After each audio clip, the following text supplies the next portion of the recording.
So 50K, it happened this past weekend. Let me say thank you very much to each and every one of you who's been watching for what has now been 6+ years. Honestly, 50K as a number doesn't mean that much to me. It's a bit of a statistical milestone, if you will. It's been put in place by the YouTube system. People click subscribe, it leaves a number behind.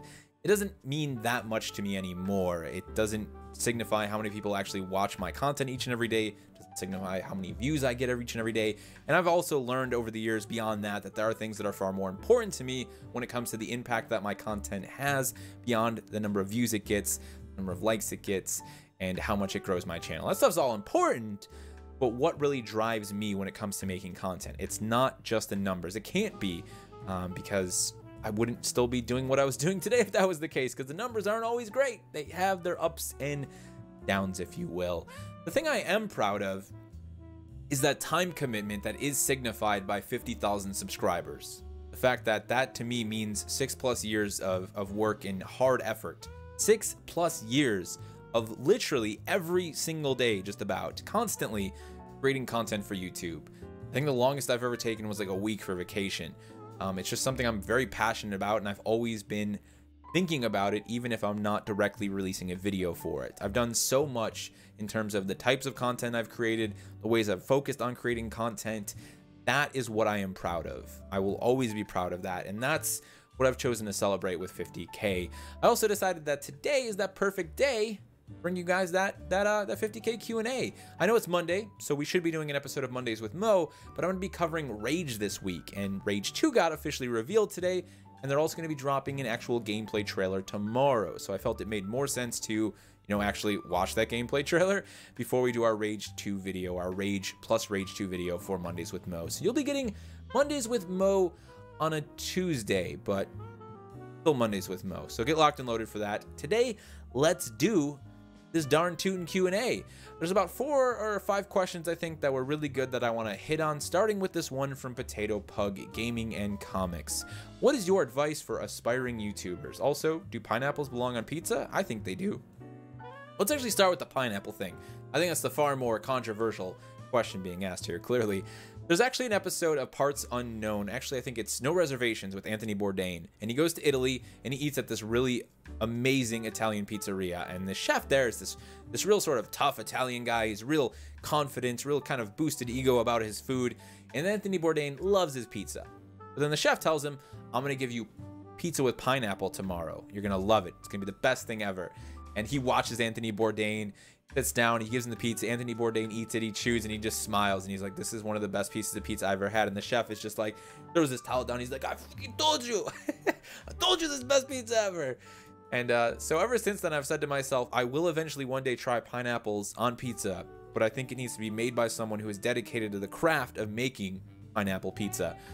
I've actually wanted to try that myself. I do make a lot of pizza. I feel like it'd be an interesting thing to try, but yeah, there's my answer for you. As for the first question, probably the more important one, make content. Literally, the number one thing I tell people every time they send me a DM, they email me, they hit me up on Twitter, especially people who are really fresh, who haven't even created, content for a year, make content. Here's what I want to see. If you come to me as a creator and you say, Tony, I just feel like my channel's not going anywhere. I need some help. I want to click on that link you send me and I want to see hundreds of videos, hundreds of them. You need to just make content, guys. The only way you're going to learn is to make content. If you've been doing YouTube for a year and you've got 30 videos out, you're not doing enough. You're not working hard enough. You're not creating enough. You're not putting yourself in a position where you're learning from your actual work. The best chef in the world didn't become the best chef in the world by simply asking other best chefs in the world how they became best chefs in the world. He went out and he actually started cooking. He started being a chef. He made food for himself. He made food for others. He learned from his mistakes. He improved. He learned from his mistakes. He proved. He eventually got to the point where he was so self-aware of his content that he started to struggle with chasing perfection in other things. He eventually got to a point where he sorted it all out. And he became one of the best chefs in the world. That's what you need to do for yourself. And in order to get to even that first point where you're self-aware and you can actually say to yourself, I didn't like that, I liked that, you just need to make a bunch of content. And the beautiful part about being in that initial phase, that you don't have to worry about whether it's good or not.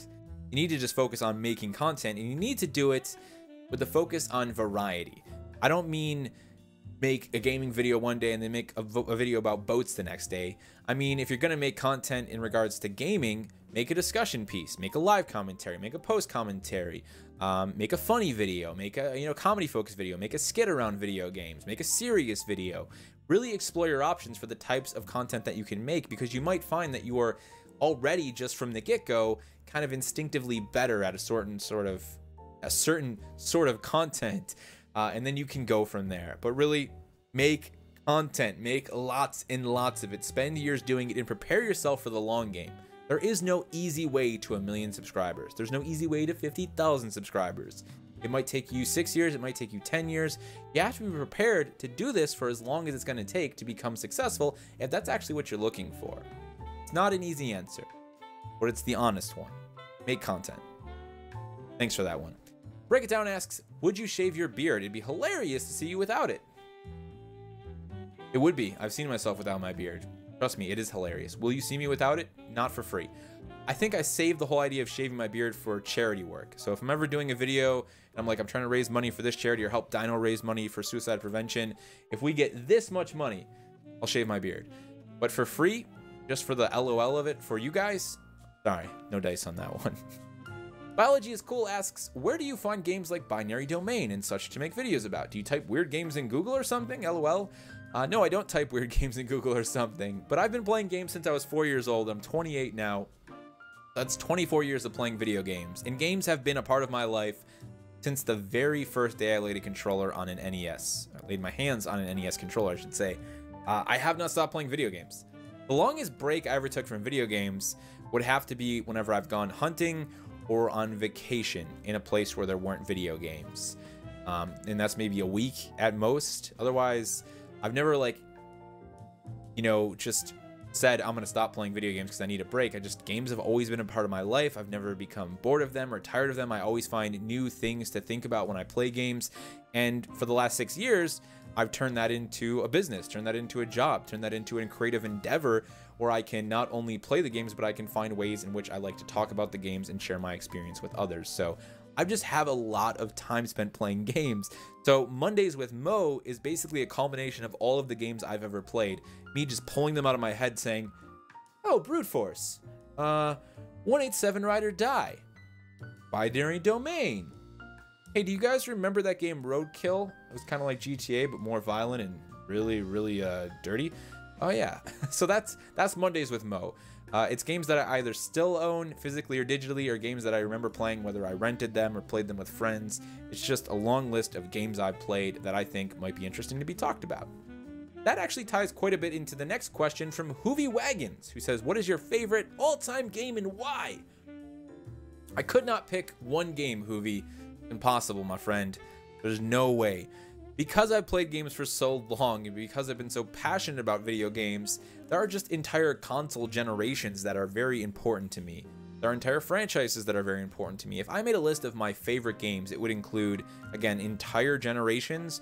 It would include entire franchises. I just couldn't do it.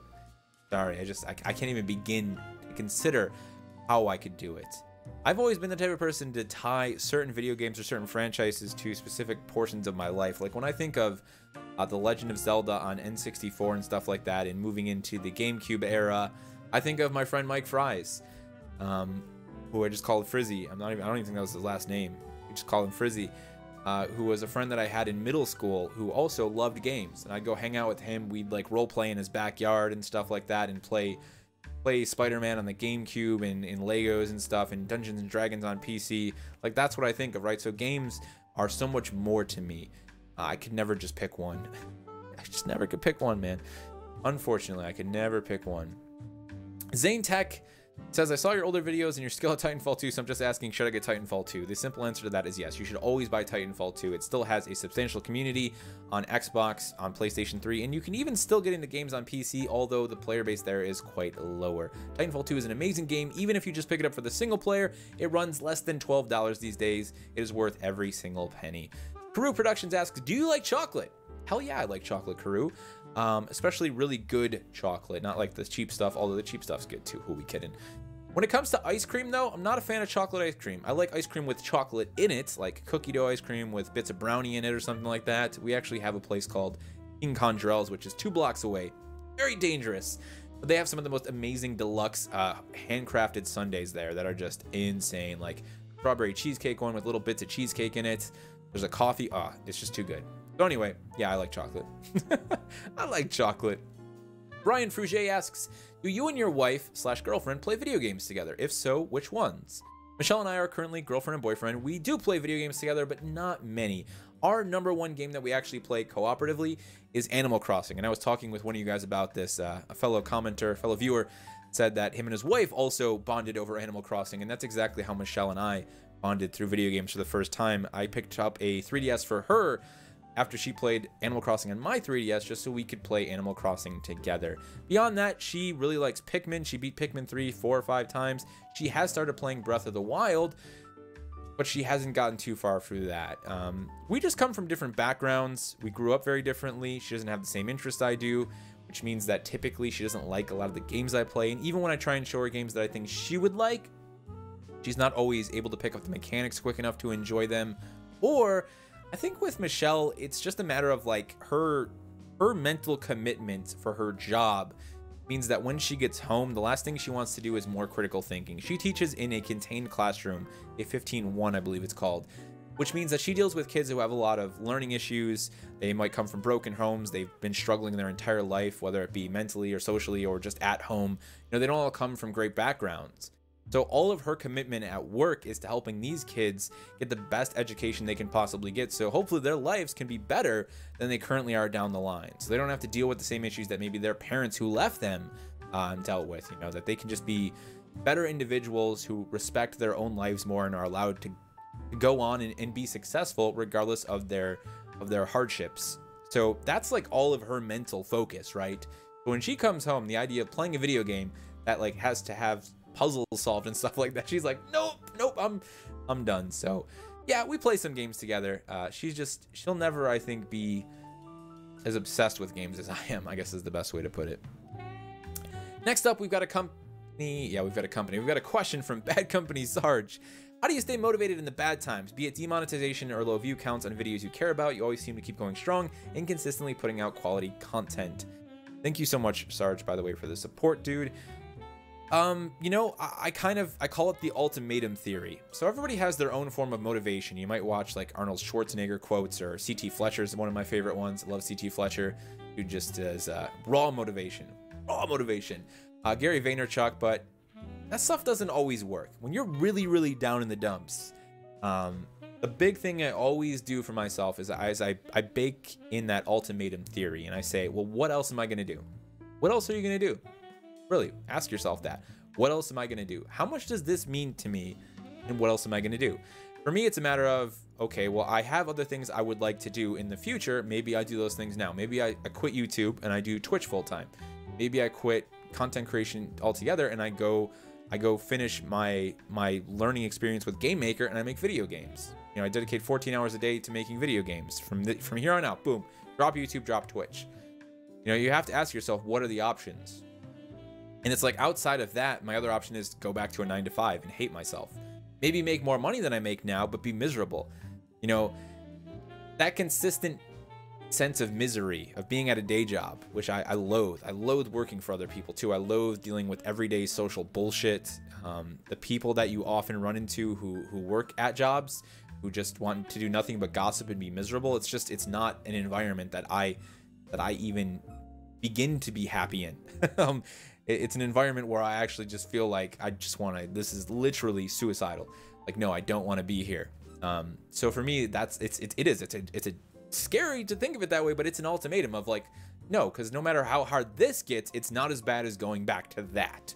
So I'm going to push through this struggle. I'm going to push through these low view counts. I'm going to push through the demonetization, the current algorithm that YouTube's pushing, and I'm just going to keep making content because I love doing this. For all of the hardships that I might face, this is better than anything else because I love this.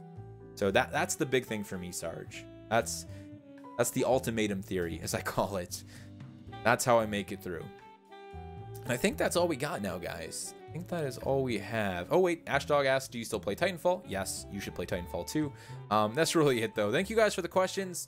It was was great. There was just enough. Sometimes the Q&A like rolls in and there's like a billion questions and I'm like, I'll never be able to go through all these, which is cool. It's great when there's a lot of questions, but sometimes like this one, there's like just the right amount of questions, and they were also really great questions. So thank you everyone who asked a question. Reese is clearly very happy about it as well, squeaking away on our new toy over there. And I want to thank you guys once again for the support over the last 6+ years. Even if you just recently watched it, you're here, you're watching now. That's all that matters. I plan on doing YouTube for a long time to come. Will this be the basis for something much bigger eventually down the road? I hope so. But I'm also diving headfirst into Twitch, so make sure you hopping over to the Twitches and give me a follow so you can see when I go live, because we're doing YouTube basically Mondays, Wednesdays, Thursdays, and Fridays. And then we're doing Twitch Tuesday, Wednesday, Thursday, and now Saturday with Saturday morning video games over on Twitch, as I'm calling it. So again, thank you guys so much for the support. I'll see you tomorrow for that episode of Mondays with Mo on a Tuesday in regards to Rage 2. And there's also a few other small surprises that are going to be dropping throughout the week. I'll see you in the next one. You have been brought here for a purpose, the most important task of your lives.